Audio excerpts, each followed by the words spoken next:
Bismillahirrahmanirrahim. Assalamualaikum warahmatullahi wabarakatuh. Hari ini kita lanjutkan kuliah kita seputar mata kuliah dasar ya, pengantar informasi geospasial. Baik, kalau minggu-minggu kemarin kita sudah belajar banyak hal tentang informasi geospasial ya, bagaimana cara membuatnya, bagaimana cara mendistribusikannya, bagaimana standarnya dan sebagainya. Maka 3 minggu terakhir ini kita akan diskusi tentang untuk apa ya, informasi spasial itu diadakan. Jadi manfaatnya apa sih gitu ya. Nah, di minggu ini kita akan fokus ke pemanfaatan informasi geospasial untuk pembangunan. Jadi mungkin nanti minggu depannya kita akan fokus untuk bisnis dan kebutuhan lainnya. Jadi khusus untuk materi minggu ini, semua materi saya ambilkan dari materi kuliah yang diberikan oleh Profesor Dr. Hasanuddin Tabidin. Waktu itu beliau masih menjadi Kepala Badan Informasi Geospasial. Dan saya kira informasi-informasi tersebut masih sangat relevan, ya, sehingga tidak perlu ada penyesuaian. Jadi nanti mungkin saya akan tambahkan dengan beberapa penjelasan. Jadi kita mulai dari sini. Jadi bahwa mengapa informasi geospasial itu perlu di Indonesia, itu salah satunya itu adalah karena negara kita ini ya, tanah air kita ini itu teramat luas untuk dikelola dengan cara-cara biasa. Jadi kita memerlukan cara-cara luar biasa untuk bisa mengelola tanah air kita yang sedemikian luas ini. Jadi kalau kita lihat ya dari barat ke timur gitu ya, itu jaraknya itu adalah sekitar 5.000 km. Jadi dari timur ke barat atau barat ke timur itu 5.000 km, kemudian dari bagian yang paling selatan ke bagian yang paling utara itu 2.000 km. Jadi kalau kita terbang dari Aceh ke bagian yang paling jauh itu kita memerlukan waktu yang cukup lama, sekitar 8 jam terbang gitu ya. Kemudian negara kita juga memiliki 3 zona waktu. Jadi setiap zona waktu itu dibagi per 15 derajat ya. Kita memiliki 3 zona waktu dan ini cukup rentannya cukup lebar ya, antara timur, kemudian bagian tengah, kemudian bagian barat. Jadi kalau kita memiliki satu zona waktu, itu kesan kita akan berbeda. Jadi kalau sekarang misalkan jam 7 itu pagi gitu ya. Nah, kalau satu zona waktu itu kesannya beda. Jadi ada yang jam 7 itu masih gelap, ada yang sudah terang. Kemudian yang tidak kalah menariknya itu adalah bahwa kita memiliki jumlah pulau yang teramat banyak. Di 17.504 pulau. Jadi sangat-sangat banyak ya. 17.500 pulau. Kemudian dari segi bangsa gitu, dari segi penduduk kita juga banyak, 270 juta penduduk, sehingga diperlukan pendekatan geospasial untuk bisa mengelola sumber daya yang sedemikian banyak ini. Kemudian kita juga memiliki 1.340 etnis, kemudian 6 agama utama. Jadi ini sangat-sangat banyak. Jadi kita nggak bisa bandingkan dengan Malaysia atau Singapura yang sedemikian kecil ya, atau Brunei Darussalam dan sebagainya. Jadi kita adalah negara yang sangat besar. Dan kalau kita lihat, kita bandingkan saja ya, kalau kita ingin terbang itu dari Sabang sampai Merauke, itu kita menempuh perjalanan yang cukup panjang, 5.000 lebih kilometer, 5.146 kilometer. Kalau kita bandingkan, ini lebih panjang atau lebih jauh daripada perjalanan dari London ke Baghdad, Irak. Jadi angkanya sekitar 4.000 kilometer. Nah, di sini yang menarik itu adalah bahwa dengan banyaknya pulau kita ini, itu ternyata luas daratan kita itu sekitar 1,9 juta kilometer persegi. Jadi luas daratan kita itu hanya sekitar sepertiga ya kalau kita bandingkan dengan luas total kita, luas total Indonesia. Jadi yang lebih banyak itu adalah luas lautannya. Kemudian luas laut wilayah kedaulatan itu untuk perairan pedalaman dan perairan kepulauan itu 3,1 juta kilometer persegi. Kemudian laut teritorial itu 290.000 kilometer persegi, zona tambahan 270.000 kilometer persegi, kemudian ZEE itu sekitar 3 juta kilometer persegi, dan landas kontinental 2,8 juta kilometer persegi. Sehingga luas perairan kita itu 6,4 juta kilometer persegi. Jadi kalau kita jumlahkan antara luas daratan kita yang 1,9 tadi dengan luas perairan kita, itu luasnya itu adalah 8 juta ya, 8 juta 300.000 kilometer persegi. Jadi ini adalah sangat-sangat luas, sangat-sangat luas. Kemudian panjang garis pantai kita itu juga salah satu yang terpanjang di dunia. Jadi kalau tidak salah kita hanya nomor 2 di apa namanya di dunia. Jadi kita hanya kalah kalau nggak salah dengan Kanada. Jadi 108.000 kilometer. Jadi panjang garis pantai kita itu 108.000 kilometer. Kemudian jumlah pulau kita yang tadi saya sebutkan itu 17.504 pulau. Kemudian yang sudah didaftarkan ke PBB itu adalah 16.671 pada tahun 2018 yang lalu. Nah, sehingga diperlukan pendekatan-pendekatan yang berbeda ketika kita mengelola wilayah kita yang sangat-sangat luas. Jadi kalau dulu misalkan kita hanya berinteraksi dengan orang yang kampungnya sama dengan kita ya, atau paling luas kalau kita udah SMP kecamatannya sama, atau kalau Anda udah SMA provinsinya sama gitu, atau kabupatennya malah sama. Nah, tetapi ketika kita ingin mengelola Indonesia di kehidupan yang baru ini, kita tidak hanya berinteraksi dengan orang yang satu kecamatan, orang yang satu kabupaten, bahkan tidak hanya untuk orang yang satu provinsi, tapi kita berinteraksi dengan banyak sekali orang dengan posisi geografis yang sangat-sangat beragam. Kemudian ini adalah tantangan kita. Jadi dengan adanya luas daerah yang sedemikian itu, kita memiliki banyak tantangan. Sekaligus kita juga memiliki banyak peluang. Sehingga di sini data dan informasi geospasial itu sangat diperlukan untuk mengelola NKRI yang sangat luas, agar bisa apa? Agar bisa pengelolaannya itu efektif, efisien, dan berkelanjutan. Jadi dengan luas yang ini kita tahu bahwa Indonesia ini akan sangat kaya ya, dengan sumber daya alam baik yang hayati maupun non hayati, baik yang berada di darat maupun yang ada di lautan. Nah, dengan adanya data dan informasi spasial yang terintegrasi nantinya, ini akan bermanfaat untuk banyak hal. Jadi misalkan untuk pembangunan berkelanjutan, kemudian pengelolaan sumber daya alam, kemudian mitigasi dan adaptasi dari bencana ya, pengayaan hasanah pengetahuan atau keilmuan gitu ya, kemudian pertahanan dan keamanan negara, jadi pembangunan ekonomi digital dan sebagainya. Jadi satu saja misalkan tentang pertahanan gitu ya, kalau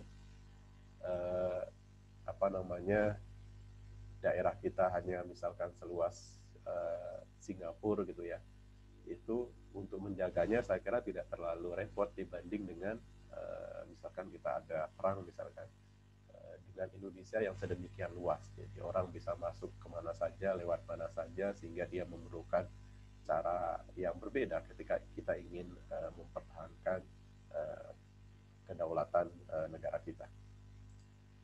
Nah, ini adalah peluang dan tantangan tadi. Jadi untuk pembangunan berkelanjutan, kemudian mitigasi dan adaptasi bencana alam. Jadi kita tahu bahwa selain kita luas, kemudian penduduk kita beragam ya, bahasa daerah kita macam-macam gitu ya, latar belakang kita berbeda-beda, kita juga tahu bahwa lokasi negara kita ini sangat spesial. Jadi kita dihimpit oleh dua benua dan dua samudra, kemudian kita juga dilalui oleh pertemuan lempeng ya, pertemuan apa namanya itu lempeng yang sangat besar. Jadi ya, ada Eurasia, kemudian Australia dan sebagainya, dan ini menyebabkan bahwa salah satunya itu adalah negara kita adalah negara yang relatif rawan ya terhadap bencana alam terutama. Kemudian kita juga tantangan kita itu adalah bagaimana cara kita untuk mengelola sumber daya alam baik darat dan lautan. Jadi dengan sedemikian luasnya daerah kita ya, itu maka kita perlu cara-cara khusus untuk bisa mengelola sumber daya yang sangat besar ini. Kemudian untuk penentuan posisi dan navigasi gitu ya. Jadi kalau ada apa namanya perpindahan barang atau penduduk dari satu pulau ke pulau lain atau dari satu tempat ke tempat lain, itu dia memerlukan apa namanya pendekatan-pendekatan khusus agar apa? Agar dia aman. Jadi kalau kita misalkan hanya punya satu laut, kemudian penduduknya sedikit, maka navigasi di laut tidak serumit dibanding dengan pulau-pulau kita yang sangat banyak, kemudian jalur laut-laut kita menjadi alur transportasi yang sedemikian padat dengan banyaknya penduduk dan barang yang hilir mudik di situ, maka dia memerlukan pendekatan-pendekatan yang berbeda. Kemudian peluang kita itu juga adalah survei pemetaan. Ini bidang kita yang sangat khas di sini, survei pemetaan darat dan laut. Kemarin kita lihat bahwa di darat saja itu belum selesai-selesai sampai sekarang, apalagi yang di laut. Dan ini menjadi tantangan kita ya, bahwa jika kita tidak bisa melakukan survei dan pemetaan sesuai dengan kebutuhan gitu ya, itu bukan tidak mungkin akan akan ada ya orang-orang luar atau perusahaan luar yang akan mengambil kesempatan ini. Kemudian berikutnya itu adalah reforma agraria, kemudian pemetaan desa. Ini nanti kita lihat di bahwa pemerintah kita itu ingin desa-desa ini mulai maju ya, pembangunan dimulai dari desa-desa, sehingga salah satunya ketika kita mulai itu adalah kita harus memiliki peta desa. Kemudian pemetaan dalam ruangan ya, kayak kemarin indoor positioning misalkan. Jadi di dalam ruangan pun gitu ya, ketika kita sudah memiliki banyak gedung-gedung ya, gedung-gedung besar dan sebagainya, kita memerlukan teknologi untuk bisa memetakan posisi di dalam ruangan. Kemudian pemberdayaan berbasis lokasi, kemudian pengelolaan lingkungan dan kehutanan. Nanti mungkin ada contohnya di sini untuk pengelolaan lingkungan dan kehutanan. Jadi bahwa salah satunya misalkan setiap tahun misalkan kita selalu mengalami masalah kebakaran misalkan ya, kebakaran hutan ya. Itu dengan teknologi geospasial sebenarnya hal itu lebih mudah untuk diatasi gitu ya, dibanding tanpa menggunakan teknologi itu. Kemudian pembangunan infrastruktur, kemudian pengayaan hasanah keilmuan, pertahanan keamanan, perencanaan dan penataan ruang dan sebagainya. Jadi kita lihat di sini misalkan untuk pemetaan neraca sumber daya alam hayati dan non hayati. Jadi kita bisa memetakan sumber daya mineral dan energi yang ada di kita. Jadi lokasinya di mana gitu ya, sehingga ketika kita menawarkan kepada investor misalkan untuk bisa melakukan eksploitasi terhadap sumber daya itu gitu ya, kita memiliki data yang akurat, baik dari segi posisinya di mana, kemudian jumlahnya berapa, kemudian cadangannya berapa dan sebagainya. Kemudian sumber daya air, perikanan, kelautan, kemudian sumber daya pertanian, perkebunan dan kehutanan. Ini misalkan contoh di kanan bawah ini adalah kebun kelapa sawit. Jadi kita bisa tahu yang hijau-hijau ini adalah lokasi kelapa sawit. Dia lokasinya di mana sih gitu ya. Kemudian terumbu karang kita di mana, kemudian lahan baku sawah kita itu di mana dan luasnya berapa gitu ya. Jadi ini juga sangat terkait dengan misalkan ketahanan pangan kita gitu ya. Jadi karena sebagian besar atau mungkin semua penduduk kita itu konsumsi beras misalkan, maka lahan baku sawah ini menjadi hal yang penting untuk bisa data lahan baku sawah ini menjadi penting untuk bisa memastikan bahwa bahan baku pokok kita, terutama beras misalkan, itu tersedia gitu. Kemudian kita juga tahu bahwa selain yang tadi ya, kita luas, kemudian jumlah penduduk kita banyak gitu ya. Ini secara administratif kita juga memiliki wilayah administrasi yang sedemikian banyak. Jadi kita memiliki 34 provinsi, kemudian 514 kabupaten kota, kemudian 7.094 kecamatan, 83.447 desa atau kelurahan. Anda bisa bayangkan bagaimana kita bisa mengelola sedemikian banyak desa yang kita punya ini gitu ya, tanpa adanya pendekatan-pendekatan geospasial dalam pengelolaannya. Jadi selain banyak, dia juga tersebar ya, tersebar di seluruh pelosok negara kita. Jadi informasi geospasial ini diperlukan untuk merealisasikan ya banyak hal ya. Salah satunya misalkan kota cerdas ya dan sebagainya. Jadi salah satu contoh misalkan saya pernah diminta untuk menjadi juri ya inovasi pemanfaatan informasi geospasial. Itu salah satunya itu adalah di Manado. Jadi ini adalah tempat yang saya kagum juga di tempat ini. Jadi di kota Manado itu misalkan karena pemerintahnya ingin menghemat penggunaan listrik untuk penerangan ya, penerangan luar ya, penerangan di luar ruangan gitu ya. Itu mereka memasang sensor-sensor di situ, dan kalau dia misalkan gelap dia akan nyala gitu ya, lampu-lampu di taman, kemudian lampu-lampu di jalan raya dia akan nyala, kemudian kalau dia nanti siang hari dia akan padam dengan sendirinya. Dan juga ada tempat gitu ya, control center gitu ya, untuk memantau itu. Jadi ya mungkin ada tempat-tempat yang seharusnya misalkan dia nyala gitu ya, tetapi tidak nyala gitu, ketahuan mana yang anomali, maka dia bisa di-shutdown dari device yang dimiliki oleh perangkatnya. Kemudian pemanfaatan informasi geospasial untuk penetapan batas wilayah. Nah, dengan luas daerah yang sedemikian ya, luas tadi itu, maka kita berhadapan dengan banyak hal. Salah satunya itu adalah batas antar negara. Jadi kita memiliki batas antar negara. Jadi di selatan kita misalkan di sini ada Australia, kemudian ada Timur, kemudian di utara kita ada Filipina, kemudian Malaysia, kemudian Singapura, kemudian di sini ada dengan India ya, di sisi barat di sini juga kita berhadapan dengan negara lainnya. Nah, ini juga memerlukan teknologi untuk bisa memastikan bahwa dalam tanda kutip pagar rumah kita itu di mana gitu ya. Pagar lahan kita itu di mana sih, sehingga kalau ada orang yang masuk kita tahu dan kita confident bahwa ada orang yang masuk, sehingga perlu kita usir misalkan dari lahan kita itu. Kemudian di dalam negara kita sendiri gitu ya, itu kita juga berurusan dengan batas provinsi. Antar provinsi yang 34 itu ada batasnya gitu ya. Itu ada batasnya dan itu perlu batas yang tegas. Antar kabupaten juga seperti itu. Kemudian antar desa saat ini juga seperti itu. Sehingga ini memerlukan kerjasama dengan kementerian lembaga terkait serta pemerintah daerah untuk bisa menetapkan batas wilayah tersebut.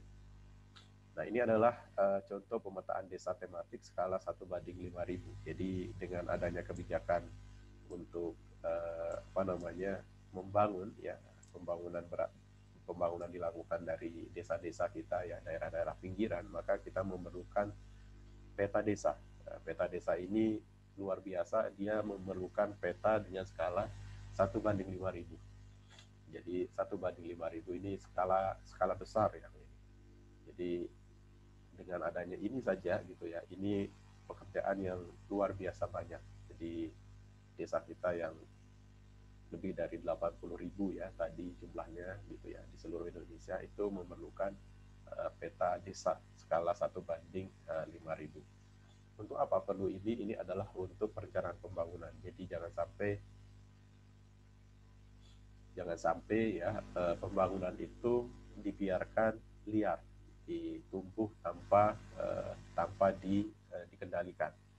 Jadi dengan adanya peta ini, maka nanti perencanaan pembangunan, kemudian penataan ruang dan sebagainya itu bisa dilakukan. Nah, ini ya contohnya adalah untuk pemetaan rencana tata ruang. Jadi ini adalah salah satu pekerjaan yang banyak sekali kita lakukan ya.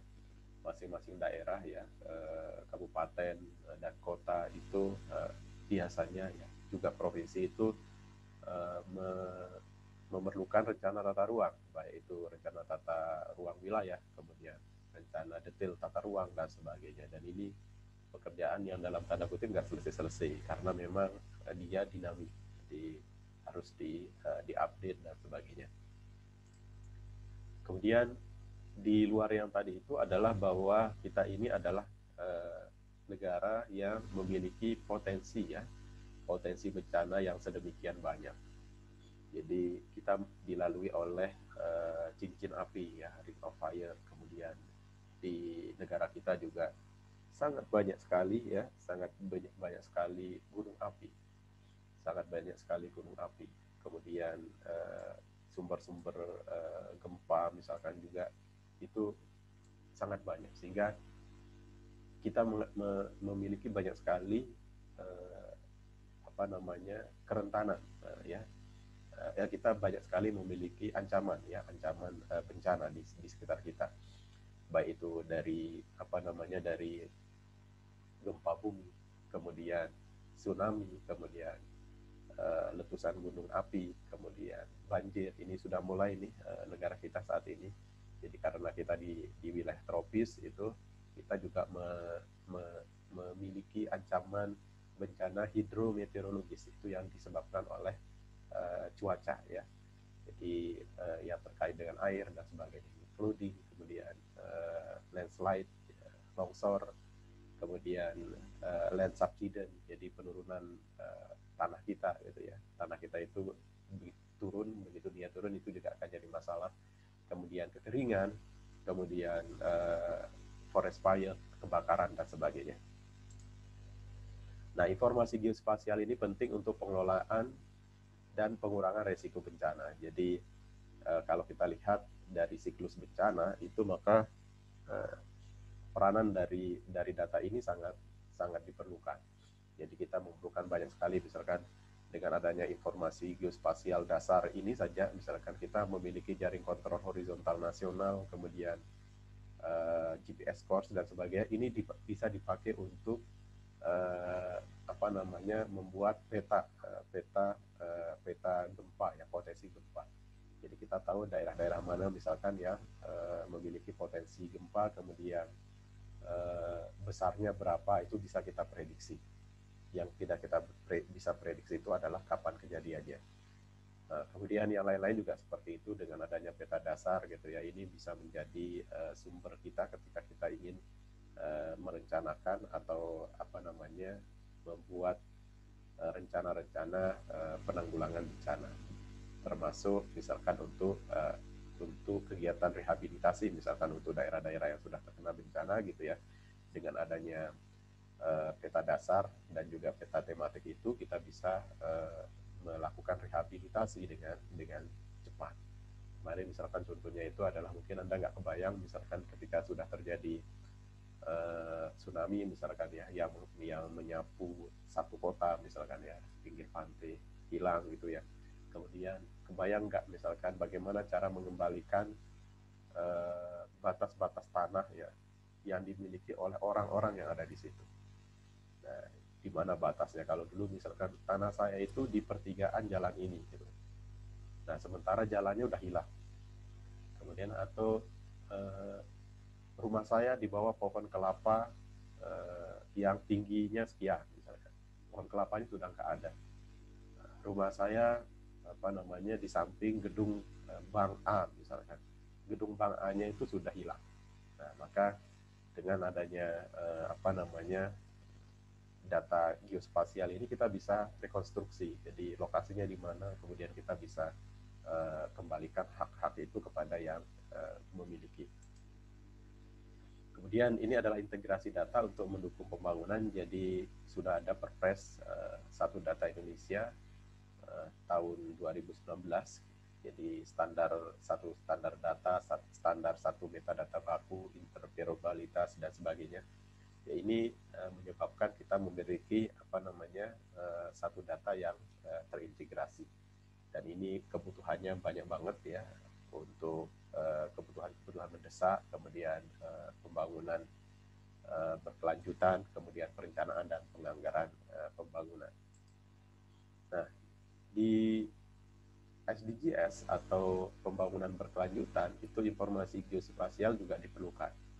Jadi informasi lokasi, di mana lokasinya itu adalah konektor antara data-data lain yang ada, misalkan data sosial, ekonomi, lingkungan.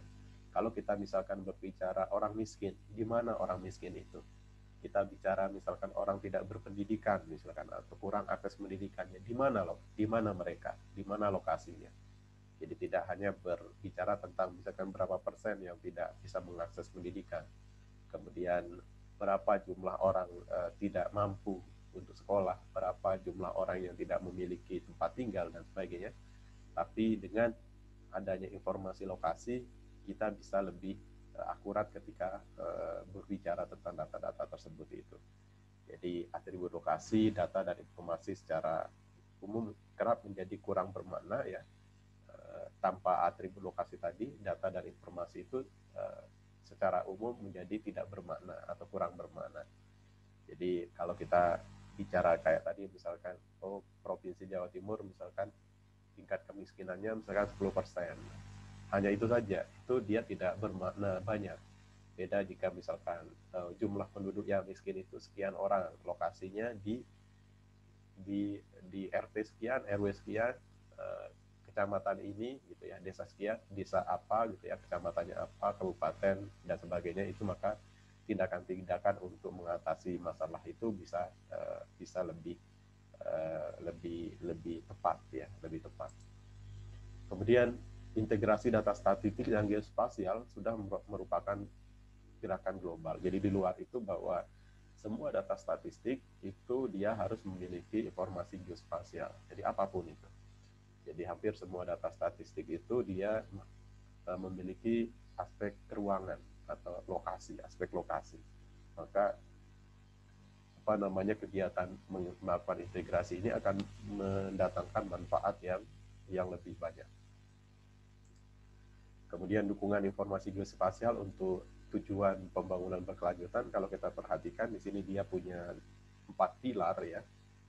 Pembangunan sosial, kemudian pembangunan ekonomi, kemudian pembangunan lingkungan, kemudian pembangunan hukum dan tata kelola. Jadi dari 17 goal ini itu informasi geospasial itu sangat diperlukan. Jadi kayak misalkan goal 1 itu adalah tanpa kemiskinan. Jadi tidak boleh ada orang miskin sebenarnya. Ini tujuan yang sangat mulia. Kemudian tidak ada orang yang kelaparan. Kemudian orang-orang hidup sejahtera dan sehat dan sebagainya. Ini untuk bisa menuju ke sini, itu dukungan informasi geospasial itu sangat diperlukan. Nah, selanjutnya ini adalah salah satu contoh integrasi data spasial dan statistik untuk tujuan SDGs, Sustainable Development Goal. Jadi yang kiri ini misalkan saya ingin tahu misalkan persentase penduduk yang hidup di bawah garis kemiskinan. Nah, ini indikator 1.2.1. Jadi saya tahu, jadi makin merah itu adalah persentase orang miskin itu makin banyak. Jadi dengan data Indonesia sebelah kiri atas ini, kita bisa tahu, ternyata misalkan orang miskin itu banyak berada misalkan di timur ya, misalkan. Kemudian yang kanan atas misalkan ini indeks ini rasio. Nah, ini bisa kita lihat juga. Kemudian yang kanan bawah di sini proporsi anak di bawah umur 5 tahun yang kelahirannya dicatat. Nah, jadi kita tahu nih, misalkan mana yang dicatat, mana yang enggak. Kemudian di belakang saya misalkan di sini angka kelahiran pada perempuan usia 15 sampai 19 tahun. Nah, ini kita bisa tahu nih, yang merah ini makin merah itu adalah makin pekat, itu adalah makin banyak jumlah kelahiran pada perempuan usia 15 sampai 19 tahun. Jadi kita tahu tempat-tempat mana misalkan yang banyak pernikahan awal gitu ya, kemudian mereka melahirkan pada usia-usia yang masih sangat muda, itu kita bisa tahu, sehingga tindakan untuk uh, mengelola hal ini itu akan lebih tepat. Misalkan di sini kejadiannya itu banyak terjadi di Kalimantan Tengah misalkan, maka kita bisa fokus di situ.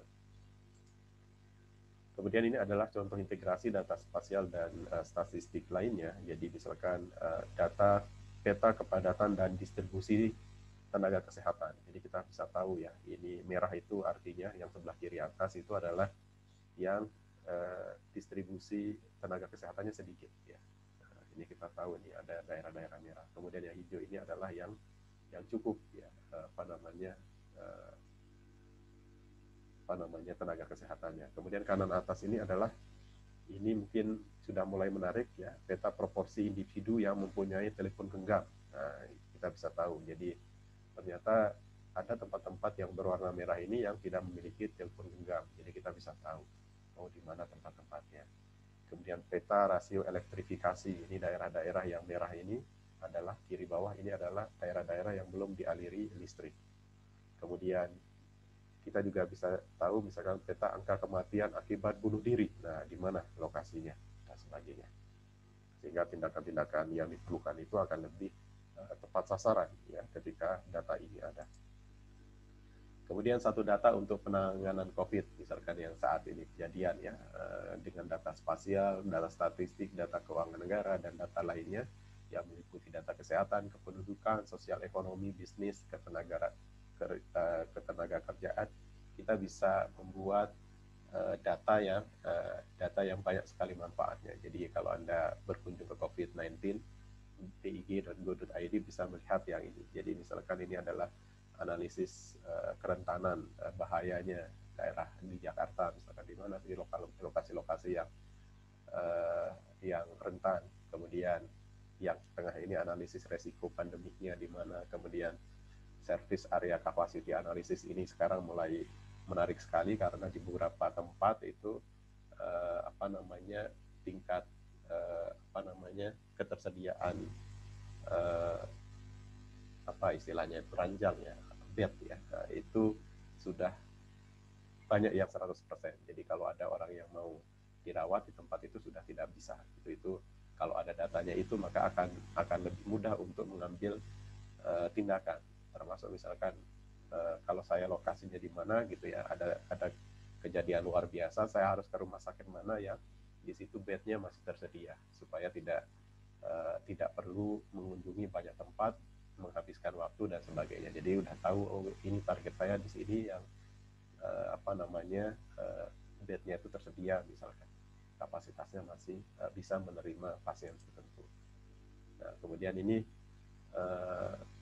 satu data untuk penanganan COVID yang tadi itu untuk manajemen pengurangan risiko bencana COVID ya. Supaya apa? Supaya korban dan dampaknya minimum. Ini sudah banyak sekali sebenarnya manfaat yang bisa kita ambil dari data-data yang tersedia. Mungkin itu dulu sebagai wawasan kita semua terkait dengan pemanfaatan informasi geospasial ya. Jadi mungkin ke depan saya akan coba untuk bidang yang sedikit luas, misalkan untuk bisnis itu kira-kira kita akan pakai untuk